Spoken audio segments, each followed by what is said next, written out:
दर्शकों को मेरा प्यार भरा नमस्कार। दोस्तों, जनवरी का महीना हम भारतवासियों के लिए बहुत ही पवित्र महीना माना जाता है। क्यों कि इस महीने के अंदर बहुत ही अच्छे अच्छे त्योहार हम मनाने को मिलते हैं, जैसे कि 13-14 तारीख के आसपास लोहड़ी का मनाना, उसके बाद मकर संक्रांति, और उसी के टाइम देश भर में अलग अलग जगह, जैसे आप देखोगे कहीं पे उसको पोंगल बोलेंगे, कहीं पे बिहू बोलेंगे, और इस तरह से पूरे देश के अंदर एक नव ऊर्जा का संचार होता है, नई उमंग का संचार होता है। और इसी पवित्र महीने में आजाद भारत का सबसे बड़ा महान पर्व 26 जनवरी मनाया जाता है। तो दोस्तों, इस 26 जनवरी को मनाने के लिए हमारे देशवासियों ने जबरदस्त प्रयास किए, अथक प्रयत्न किए, स्ट्रगल्स किए, और भारी जान माल का नुकसान हुआ, और समाज के हर वर्ग ने इसमें बढ़ चढ़ के हिस्सा लिया। तब जाके हमारे देश को आज़ादी प्राप्त हुई, और ये आज़ादी 15 अगस्त 1947 को मिली, जिसको हम स्वतंत्रता दिवस के रूप में मनाते हैं। बट हमारी असली स्ट्रगल अंग्रेजों के शासन के खिलाफ उन 1857 की जो क्रांति हुई थी, एक छोटी सी चिंगारी मेरठ कैंटोनमेंट से शुरू होकर पूरे भारत में फैल गई थी। हालांकि वो सक्सेसफुल नहीं रही थी, लेकिन आप देखोगे कि उसने हमारी स्वतंत्रता के बीज बो दिए, और उसके बाद से बहुत सारे स्ट्रगल हुए। लेकिन इससे पहले की थोड़ी सी कहानी जानना इसलिए जरूरी है कि जो ब्रिटिशर्स जो थे, ये लोग एक व्यापारी के तौर पे आए, ईस्ट इंडिया कंपनी बनाई, और ये इंडिया के साथ ट्रेड करने के लिए आए। धीरे धीरे इन्होंने देखा कि यार, इंडिया तो एक बहुत ही समृद्धशाली देश है, और यहाँ पे बहुत सारे राजे रजवाड़े हैं, और काफी अच्छी पोटेंशियल है इससे बिजनेस करने का भी। और जब इन्होंने अपना व्यापार फैलता गया, तो ब्रिटिश कंपनी ने, ईस्ट इंडिया कंपनी ने अपनी प्राइवेट गार्ड्स रखने शुरू कर दिए, और ब्रिटिश गवर्नमेंट का उनको पूरा सपोर्ट था। वो एक चार्टर के तहत एक कंपनी आई थी। तो धीरे धीरे ये कंपनी ने अपने व्यापार को और अपने टेरिटरी को बढ़ाना शुरू कर दिया। और जब कंपनी बहुत बड़ी होगी, उसमें करप्शन ज़्यादा होने लगा, तो ब्रिटिश गवर्नमेंट ने इस कंपनी से सत्ता अपने हाथ में ले लिया। और आप देखोगे कि इस दौरान हमारे किसानों का बहुत शोषण हुआ। बिहार के अंदर यदि आप जाते हो, चंपारण का जो एक विशेष नाम आता है, जिसमें नील की खेती करवाते हैं ब्रिटिश कंपनी के लोग। तो जब गांधी जी यहाँ से साउथ अफ्रीका से आए, तो लोग उनको वहाँ पे लेके गए किसानों की दशा को देखने के लिए, और गांधी जी ने वहाँ पे प्रोटेस्ट किया, और उससे ये इसको 3 कठवा का सिस्टम बोलते हैं, कि इसमें भाई 20 हिस्से में से 3 हिस्से में नील की खेती करनी जरूरी है, और उसकी प्राइसिंग ब्रिटिश कंपनियां तय करेंगी। और ये वहाँ का जो कपड़ा उद्योग था उस टाइम ब्रिटिश का, उसमें ये नील का इस्तेमाल होता था। और आगे बढ़ते बढ़ते आप देखोगे कि इंडस्ट्रियलाइजेशन हुआ, तो यहाँ पे इंडिया बेसिकली आप एक तरह से रॉ मटेरियल का सोर्स हो गया, और ये रॉ मटेरियल ब्रिटिश की जो कंपनियां थी उनके लिए बहुत अच्छे तरीके से इस्तेमाल होने लग गया।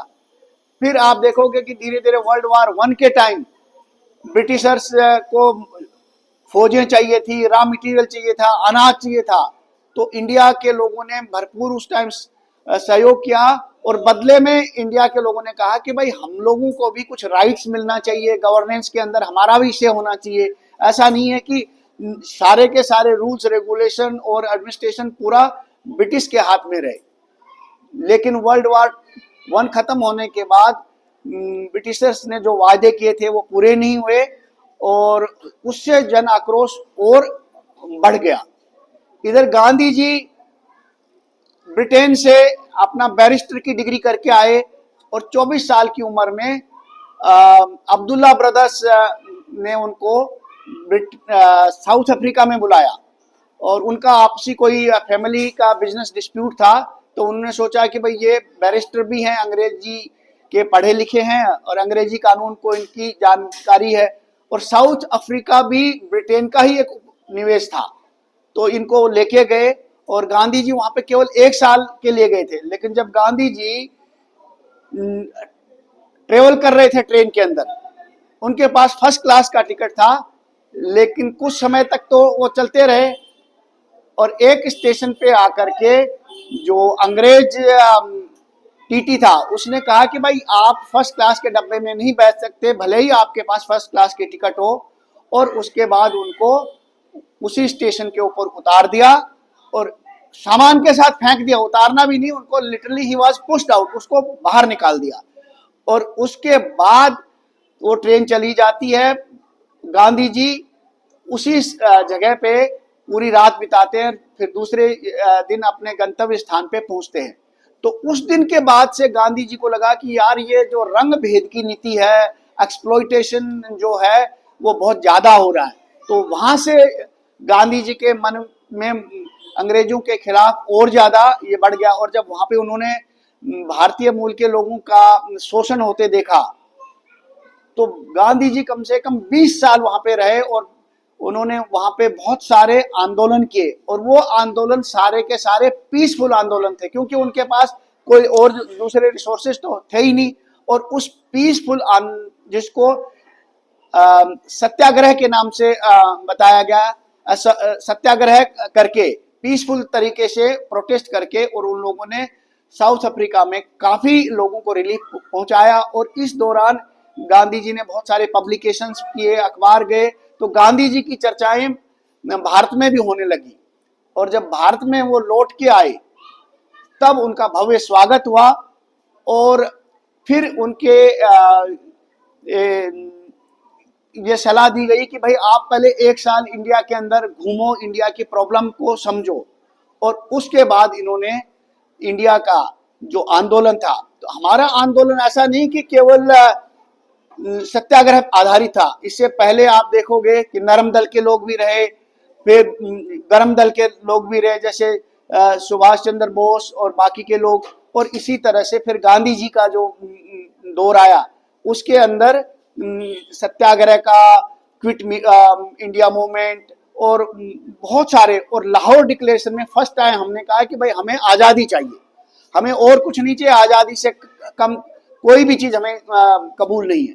और इस तरह से अंग्रेजों को भी लगा कि जब वर्ल्ड वार 2 हुआ तो उसके बाद अंग्रेजों की काफ़ी ताकत कम हो गई थी, तो उनको लगा कि हम इतनी दूर से इस देश को हम नहीं संभाल पाएंगे, तो वो इस चीज़ के लिए राजी हुआ। और उसी दौरान फिर हमारी कॉन्स्टिट्यूएंट असेंबली बनी कि इंडिया के लोगों का कहना क्या था कि भाई हमारे को ऐसा संविधान बनाना है, ऐसा कॉन्स्टिट्यूशन बनाना जो यहाँ के लोगों द्वारा बनाया जाए और यहाँ के लोगों के लिए बनाया जाए। और आप देखोगे दोस्तों कि ये कॉन्स्टिट्यूशन बहुत वाइडर कंसल्टेशन, जिसमें राजा के प्रतिनिधि भी थे, जो रजवाड़े थे, और इसी तरह से ब्रिटिश इंडिया के अंदर जो ऑक्यूपेशन था वहाँ के रिप्रेजेंटेटिव्स भी थे, लेडीज भी थी, 15 लेडीज इसमें थी। और इस तरह से वाइडर कंसल्टेशन के बाद, और जो ड्राफ्टिंग कमेटी के जो चेयरमैन थे वो थे हमारे भीमराव अंबेडकर साहब, बहुत ही लर्नड आदमी थे, काफ़ी उनके पास डिग्रियां थी। और कॉन्स्टिट्यूएंट असेंबली के जो प्रेसिडेंट थे वो डॉक्टर राजेंद्र प्रसाद थे। तो बहुत बड़ी बड़ी महान विभूतियों ने अच्छे तरीके से इसके ऊपर काम किया। और जो प्रियम्बल इसका निकल के आया, जो कि संविधान की एक तरह से आत्मा कहोगे, भीमराव अंबेडकर साहब ने भी उसको भीम आत्मा कहा हमारे कॉन्स्टिट्यूशन की। और उस आत्मा को यदि आप देखोगे तो कहता है कि we the people of India, constituent assembly ने बनाया भले ये, लेकिन किसने? सब लोगों ने, क्योंकि ये सारे रिप्रेजेंटेट किसको कर रहे थे? इंडिया के लोगों को। सोलेमनली कॉन्स्टिट्यूट इंडिया इनटू, कि हम भारत को एक ऐसी स्ट्रक्चर में ढालते हैं, कैसा? जिसके अंदर आप देखोगे कि this should be A sovereign, sovereign का मतलब जिसके पास सारे अधिकार हो, संपूर्ण संपूर्ण जो ताकतें जो चाहिए वो सारी की सारी इस हमारे पास होनी चाहिए। और उसके बाद आप देखोगे ये कैसा होना चाहिए, सोशलिस्टिक, जनता के भलाई करने वाला कॉन्स्टिट्यूशन होना चाहिए, सेकुलर होना चाहिए। और ये क्या होना चाहिए, डेमोक्रेटिक रिपब्लिक। डेमोक्रेटिक का मतलब यह है कि लोगों के द्वारा चुनी हुई सरकार से जो रिपब्लिक बनेगा, तो रिपब्लिक का मतलब जो इसका जो हेड होगा वो कोई राजा नहीं होगा, वो एक इलेक्टेड रिप्रेजेंटेटिव होगा, जिसको कॉन्स्टिट्यूशन में क्या कहा गया, राष्ट्रपति। तो आप देखोगे कि जो वर्ड्स का जो सिलेक्शन है ये बहुत ही सुंदर है, और ये पूरे के पूरे संविधान की जो आत्मा है, जो ऑब्जेक्टिव है, उसको देता है। फिर ये संविधान हमारे लिए क्या करेगा, ये संविधान करेगा जस्टिस। जस्टिस कैसा, सोशल, इकोनॉमिकल, पॉलिटिकल, इस तरह के सारे जस्टिस लोगों को प्रोवाइड करेगा, लोगों को लिबर्टी देगा। लिबर्टी का मतलब समानता का अधिकार, मूवमेंट का अधिकार, बोलने का अधिकार, तो लिबर्टी का। इसके बाद आप देखोगे कि इक्वलिटी ये प्रोवाइड करेगा। इसी तरह से आप देखोगे कि फ्रेटर्निटी, फ्रेटर्निटी का मतलब ये संविधान है, ये आपसी भाईचारे को बढ़ाएगा। तो यहां पे मिलजुल के इस राष्ट्र को चलाना है, और इन सारी चीजों को हमने कॉन्स्टिट्यूंट असेंबली ने 26 नवंबर 1949 को अडॉप्ट कर लिया था। लेकिन भारत के सभी नागरिकों ने अपने आप को इस संविधान को समर्पित कब किया, 26 जनवरी 1950। और इसलिए ये हमारी हिस्ट्री में ये हमारे लिए सबसे महत्वपूर्ण पर्व है, दिवस है, जिससे आम आदमी में हर तरह का डिफरेंस खत्म कर दिया। चाहे आदमी कितना भी रिच हो, कितना भी पुअर हो, उसका जो वोटिंग राइट, हर आदमी का एक वोटिंग राइट। आप देखोगे दोस्तों कि यूरोप के अंदर, बाकी के देशों में भी आप देखोगे कि लेडीज को वोटिंग राइट नहीं होते थे, एक खास तबके को वोटिंग राइट नहीं होते थे, और हमारे संविधान ने हर आदमी को वोटिंग राइट दिया। तो हर आदमी को यह लगा कि मैं इस देश का एक सम्मानित नागरिक हूं, और इसी कॉन्स्टिट्यूशन में कुछ फंडामेंटल राइट्स दिए गए, और उसी के साथ साथ इसको बैलेंस करने के लिए फंडामेंटल ड्यूटीज। क्योंकि यदि ड्यूटी नहीं करोगे, अकेले राइट्स से देश नहीं चलता, तो राइट्स और राइट्स ऐसे कि उन राइट्स का इंप्लीमेंटेशन का मैकेनिज्म था। राइट्स की बात तो सारी दुनिया करती है, लेकिन हमारे कॉन्स्टिट्यूशन में आर्टिकल 32 और आर्टिकल 226, आर्टिकल 32 के अंदर तो कोई भी आदमी जिसके फंडामेंटल राइट्स, जैसे राइट टू लाइफ है, राइट टू डिग्निटी है, किसी भी तरह का उसका राइट जो कि हमारे फंडामेंटल राइट्स में दिया गया है, तो वो सीधा कॉन्स्टिट्यूशन का आर्टिकल 32 को इन्वोक करके सुप्रीम कोर्ट में जा सकता है। गरीब से गरीब आदमी को भी ये राइट अवेलेबल है और डायरेक्ट है। इसी तरह से आर्टिकल 226 में हाई कोर्ट्स भी इस तरह के रिलीफ देता है। तो ये हमारे संविधान की ताकत है। और संविधान केवल फंडामेंटल राइट और ड्यूटी के बारे में नहीं बात करता कि हमारा पार्लियामेंट कैसा होगा, उसके अंदर एक लोकसभा होगी, एक राज्यसभा होगी, और हमारा राष्ट्रपति का चुनाव कैसे होगा, उसका कितना टेन्योर होगा, क्या उसकी पावर होगी।